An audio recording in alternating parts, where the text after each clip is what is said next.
sûr, il n'y a pas que les jambes qui doivent être souples, il faut aussi être souple au niveau des épaules. Les personnes ne font pas de souplesse donc dans le monde du judo au niveau des épaules. Par exemple, en étant droit comme ça, il faut lever les mains le plus proche des oreilles. Les bras vont faire comme nous. Et il va monter. Donc beaucoup de personnes n'arrivent à lever les bras que jusque-là. Et s'ils veulent lever plus haut, ils ont tendance à se courber. Donc c'est parce que les épaules ne sont pas assez souples au final que la personne va courber le dos. Par exemple, dans le Seoinage, c'est parce que souvent beaucoup de personnes ne sont pas souples des épaules qu'ils auront tendance à se courber et être en déséquilibre. Et bien sûr, c'est un risque pour se blesser au niveau du dos.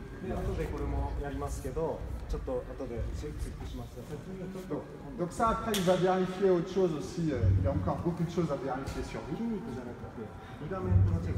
Et donc là, il ne va pas vérifier que les muscles, il va aussi vérifier les ligaments. Donc généralement, ceux qui se blessent assez facilement, ce sont quelles sortes de personnes? Donc ce sont des personnes qui n'arrivent pas forcément à toucher.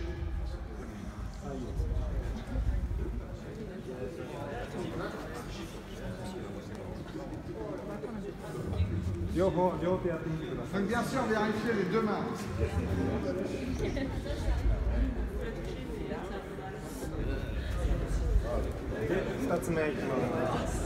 Donc la deuxième chose. Donc est-ce que vous arrivez à joindre les deux mains dans le dos comme ça?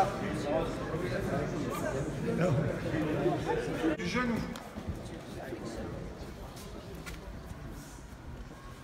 Lever.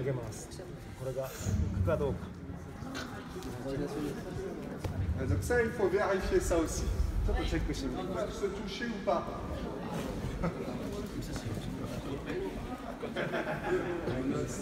Voilà, comme ça. Est-ce que les coudes arrivent?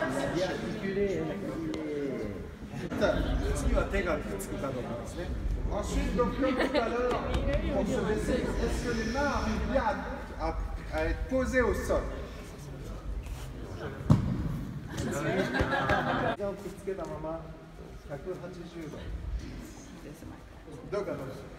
Donc essayez d'écarter les talons posés au sol, les mains dans le dos, et donc il faut essayer de s'asseoir et que les fesses touchent les talons.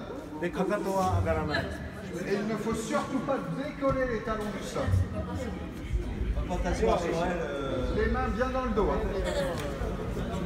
Donc, généralement, il faut que les muscles soient le plus souples possible, mais inversement, les ligaments, il faut qu'ils soient le moins souples possible. Si on a les ligaments trop souples et les muscles durs, on risque justement de se blesser quand on a des ligaments comme ça. Voilà, si on a des ligaments trop souples, on risque de se tordre le genou. Et pour un Seoinage, on risque d'avoir l'épaule qui part trop en arrière et donc de se déboîter l'épaule. Et donc on risque de se faire des entorses aux pieds comme ça.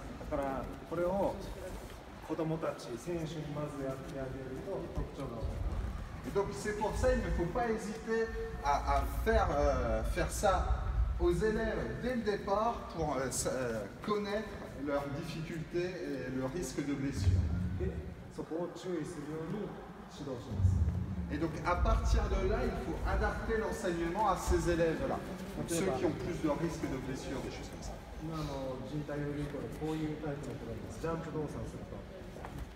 Donc beaucoup de personnes, par exemple, qui ont les ligaments assez souples, font des sauts comme ça. Et donc si on fait trop d'entraînement comme ça, il y a un risque de déchirure des ligaments pour les personnes trop souples au niveau des ligaments. Et donc c'est pour ça qu'il faut bien expliquer à ces élèves-là qui pensent mentalement à faire les bons mouvements pour ne pas se blesser. Et donc souvent beaucoup de filles ont tendance à faire ça.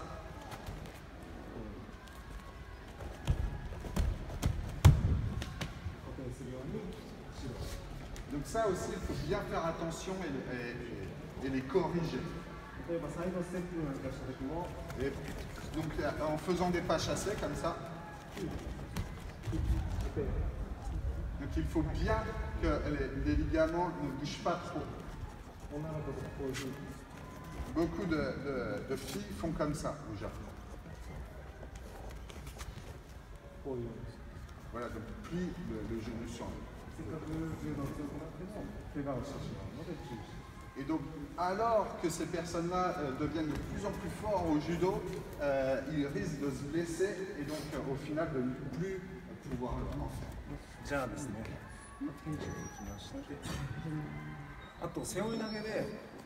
Et donc ensuite, concernant le seoinage,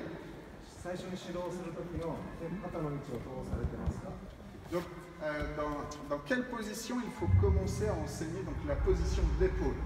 Donc généralement, vous enseignez à quel endroit pour l'épaule quand on commence le seoinage? Mais qui est-ce qui pourrait enseigner le mouvement de l'épaule au seoinage parmi vous? N'hésitez pas, quelqu'un.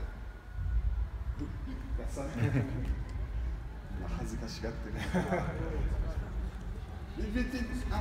C'est tous des spécialistes d'Uchimata.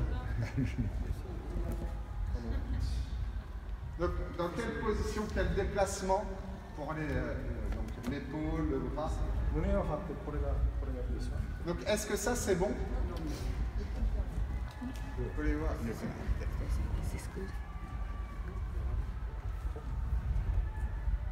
Le coude plus devant, plus en arrière. Comme ça maintenant, est-ce que c'est trop devant?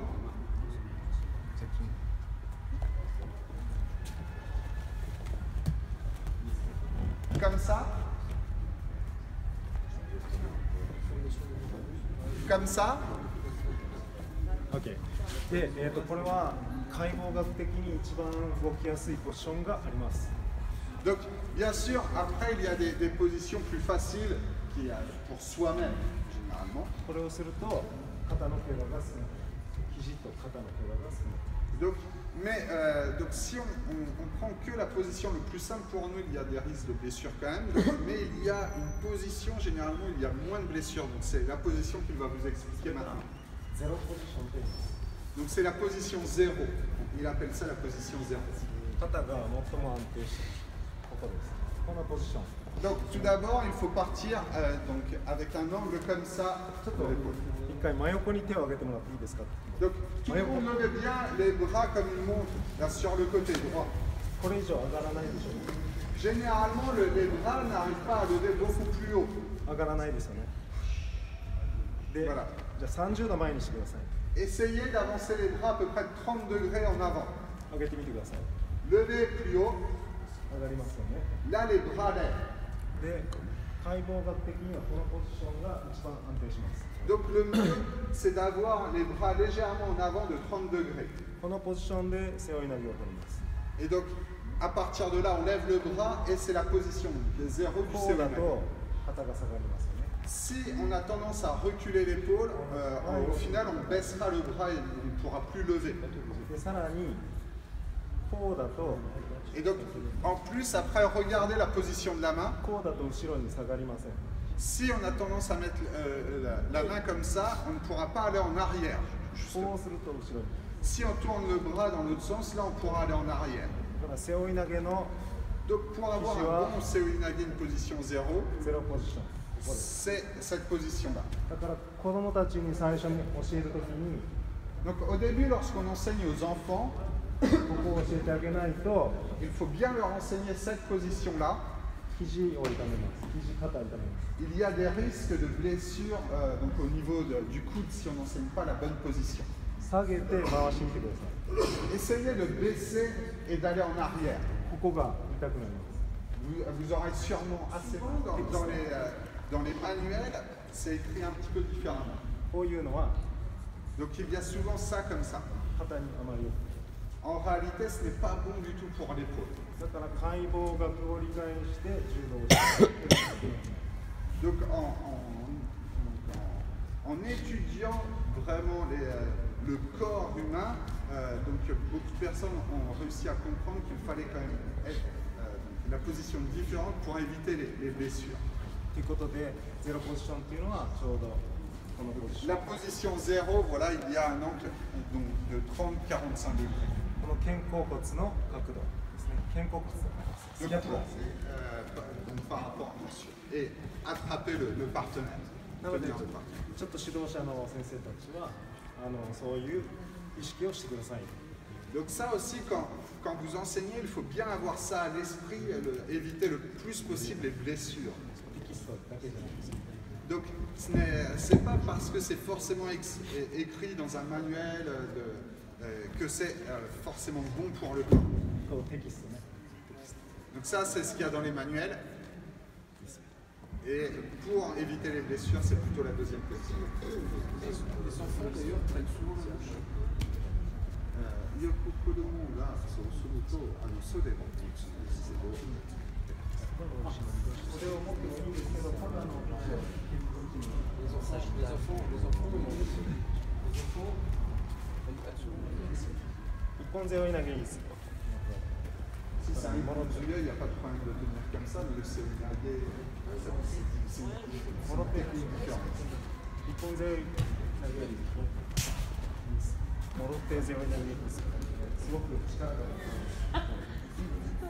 Donc, comme il y a beaucoup de force quand même appliquée sur l'épaule, il faut faire attention.